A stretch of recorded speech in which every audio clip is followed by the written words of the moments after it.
During the 2019-2020 season, Hassan Whiteside averaged 15 points with 13 rebounds and 3 blocks a night. With those totals, this made him the second best rebounder and the best shot blocker that season, higher than the likes of Bam Adebayo and Rudy Gobert.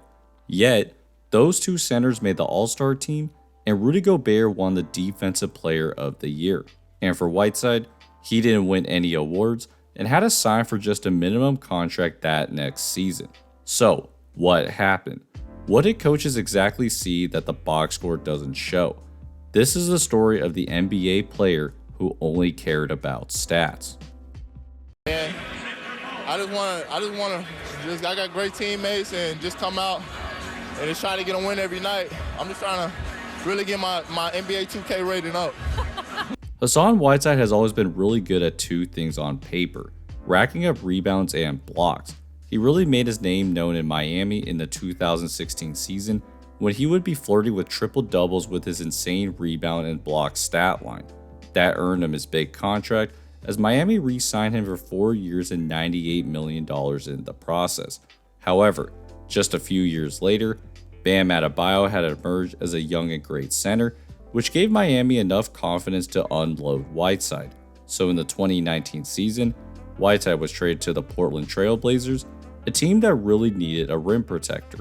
And on paper, it seemed like the Blazers got what they needed. As stated in the intro, Whiteside was top 5 in rebounds and blocks during the 2019 season. So, why did this all not matter? In short, Hassan Whiteside did everything he could to make the stat sheet look impressive. That often earned him the label of an empty stats player, someone whose numbers don't really reflect their actual impact on the game. But I don't think that tells the whole story either. Whiteside was undoubtedly talented, but he didn't apply that talent in the most effective way.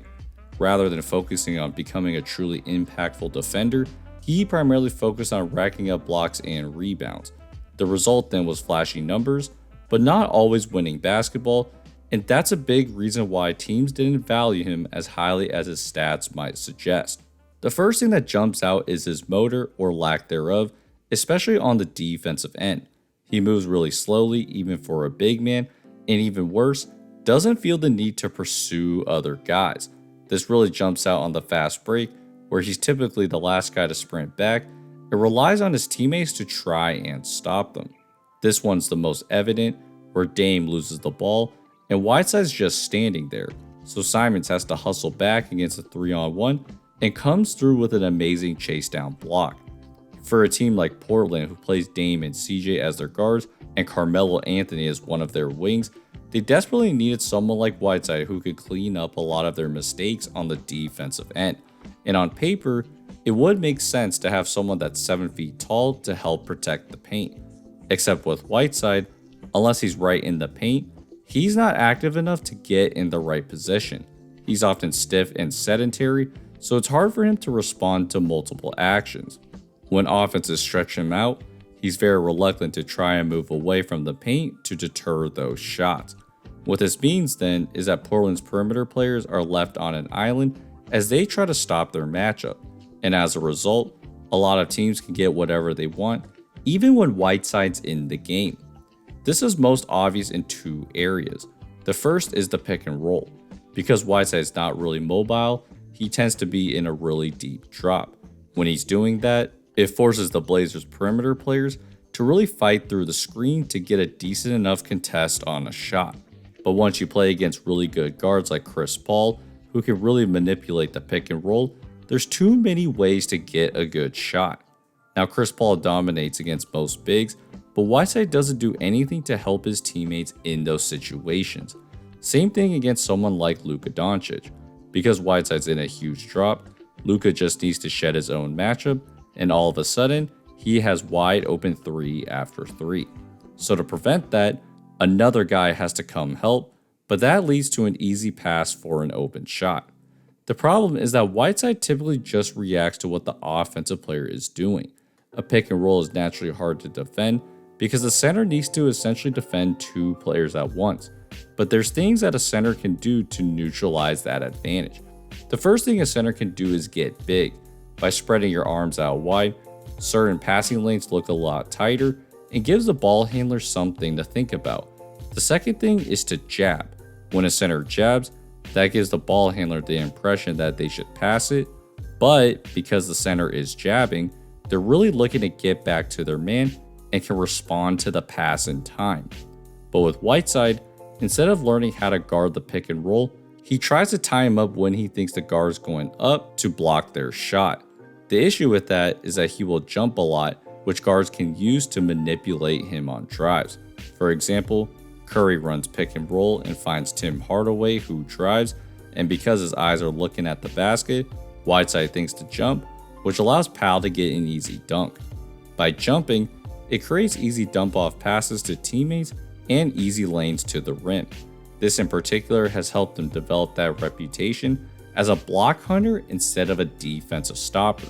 The other area that his lack of motor plays a big factor is on the defensive rebounds.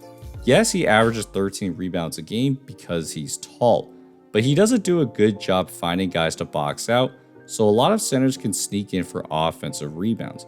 Again, a lot of this could be fixed if he did his work early. Instead of trying to predict where the ball is going, centers will do their best to clear out space to ensure that the defensive rebound is secure. Yes, this might mean they have less rebounds in the box score, but it increases the chances for their team to finish off the defensive possession. But with Whiteside, he doesn't actively move and waits for the rebound to come to him instead.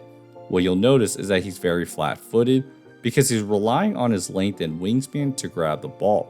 So even though he's huge, he has very limited range, and it's hard to secure rebounds when opponents are challenging you if you're not good at judging the trajectory of the ball, and especially more difficult if other guys are coming in behind him. These ones are the hardest to watch. Brunson runs pick and roll with Whiteside in a deep drop, so on the shot, Whiteside's looking for the ball, but Powell runs around him for position, but just misses the tip-in.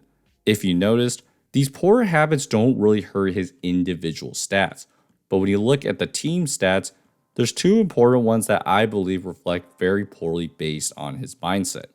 The first one is Portland's overall defense. Despite Whiteside's ability to block shots, the Blazers were still the fourth worst defensive team in the league that season, giving up over 114 points per 100 possessions. Yes, it's not all on Whiteside, but he's a big reason that their defense isn't any better with him because of his lack of motor and fundamentals.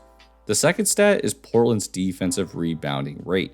Although Whiteside averages 13 rebounds a game, the Blazers grabbed defensive rebounds at only 75%, which was third worst in the league that season.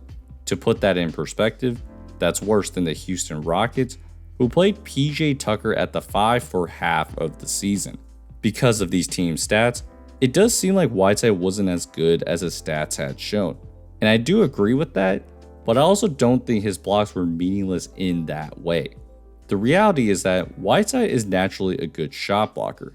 Yes, the way he got them at times can seem cherry-picked, but I do believe that most of his blocks came more naturally than manufactured. As mentioned, Whiteside was most effective when he could stay in the paint. So when SGA drives through the defense, he can come over and block that shot. Or how about a play like this? Wright runs pick and roll, and Whiteside contains the ball, retreats back to his man, and then recognizes he has to come over again to block that shot.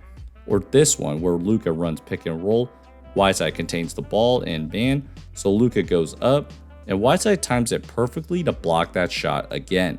My general point here is that it would be disingenuous to say that Whiteside didn't have good defensive qualities, but the issue is that he didn't care enough to work on the things that don't show up in the box score. The issue with measuring defense is that defensive stats can't truly capture how good someone was on the court. Blocks and steals don't show how you got them, and more importantly, they also don't capture the majority of defensive possessions. In the NBA, 2 blocks a game is considered really good, but it doesn't show how well that guy was defending for the other 50 to 60 possessions. This is why guys like Rudy Gobert and Draymond Green are valued so highly. Their stats, even defensive stats, aren't that amazing on paper, but it's their ability to affect every defensive possession that makes them such coveted players. Green is known to guard every possession well, and for his ability to affect multiple offensive actions at once.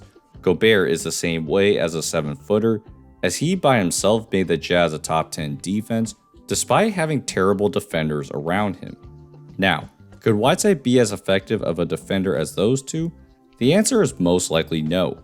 He is very immobile for his size and can't really move laterally, but I do believe that a lot of his mistakes would be covered up, especially if he tried a lot harder. And that's why no one wanted him after his quote-unquote monster season.